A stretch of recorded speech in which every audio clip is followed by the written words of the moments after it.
Hey friends, I don't normally recommend this when encouraging others to memorize Bible verses, but sometimes we need to get to the message of the verse instead of getting caught up in memorizing the whole thing. This week is an example of this. If you're up to it, then by all means, memorize the whole thing by heart. If not, then just grasp the part of this next powerful verse to memorize that I want us to focus on.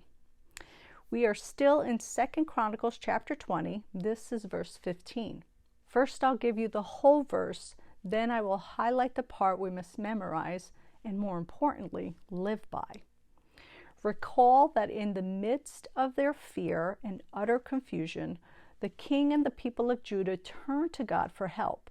And now a prophet is given a message from God. He said, "Listen, King Jehoshaphat, and all who live in Judah and Jerusalem. This is what the Lord says to you. Do not be afraid or discouraged because of this vast army, for the battle is not yours, but God's." So what should we focus on from this? You got it, God's message to his people. Do not be afraid or discouraged because of this vast army, for the battle is not yours, but God's.